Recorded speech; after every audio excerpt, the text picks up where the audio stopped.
So I'm in a 2017 Dodge Grand Caravan, and today I'm going to show you how to add coolant. So first you open the hood, and then we're going to look for this reservoir. This will be the main area you ever add coolant to. And if you're really low for some reason, you could also add directly here. This would lead to your radiator. And this all said, this system's under pressure, and liquid can get really hot to a boil. So you want to make sure your engine's turned off and the vehicle's cooled down, because especially if you try to open this one, it's under pressure, so you'll have a bunch of poisonous boiling liquids shoot out at you if it's hot.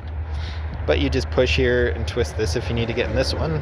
But typically you don't ever need to go in here. You just add directly to here if everything's working properly. And if you look, there's a big reservoir down here with a ways down a max line and then a minimum line a ways down that. So you do want some air gap in here. You don't fill it all the way to the top of the neck. And double check your owner's manual or a good online source. But make sure you have the proper type of coolant for your make and model. But if you need to add, just pop this top off, and then either with the funnel or straight from your coolant jug, just fill as needed till you get around your max line, and then pop this closed. And then I'd also recommend double checking around your engine bay, through all your lines around the reservoir as well for any leaks or cracks. So maybe you might find some puddling around. That could be the coolant.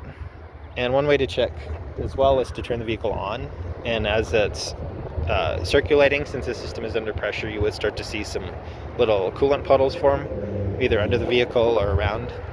And a way to tell that apart from water condensation forming is, for one, it should have a slight coloration to it.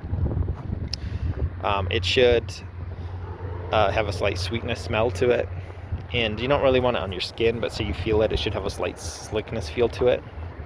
And if I hadn't mentioned too, the coolant you add, you want to try to match the same type you've been using. And if as you're able to, one way is to try to match the color to what's already in here, if you're not so sure. But otherwise, I hope this video was helpful, and hope you have a wonderful day.